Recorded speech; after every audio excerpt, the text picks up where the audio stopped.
சுருக்குன்னு சின்ன வெங்காயம் கார சட்னி எப்படி செய்கிறதுன்னு பார்க்கலாமா?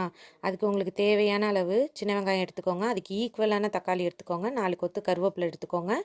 நல்லெண்ணெய், அப்புறம் பட்டை மிளகாயை நல்லா நல்லெண்ணெயில் வதக்கிட்டு சின்ன வெங்காயத்தை போட்டு நல்லா வதக்கிக்கோங்க. எனக்கு தேவையான அளவு பட்டை மிளகா நான் எடுத்திருக்கேன். காரமாக வேணும்னு எடுத்திருக்கேன். உங்களுக்கு தேவையான அளவு மாதிரி கூட்டி குறைச்சி நீங்கள் எடுத்துக்கலாம். நல்லா வதங்கினதுக்கு அப்புறம் தான் நீங்கள் தக்காளி போடணும்.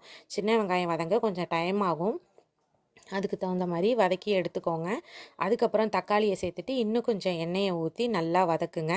வதக்குனதுக்கப்புறம் லைட்டாக மூடி போட்டு ஒரு 2 நிமிஷம் வச்சுருங்க.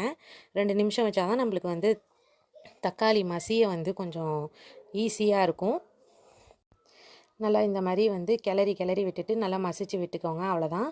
லாஸ்ட்டாக தான் நம்ம கருவேப்பிலை போடணும். கருவேப்பிலை போட்டு ஒரு 2 செகண்டில் இறக்கிடுங்க. அதுக்கப்புறம் நல்லா ஆற வச்சு ஒரு மிக்ஸி ஜாரில் உப்பு போட்டு நல்லா அரைச்சி கொரப்பாகவும் இல்லாமல் நைஸாகவும் இல்லாமல் இறக்கிடுங்க.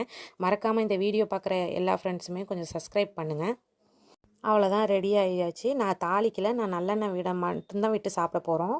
நீங்களும் அந்த மாதிரி நல்லெண்ணெய் மட்டும் விட்டு சாப்பிடுங்க. அவ்வளோதான். தேங்க்யூ.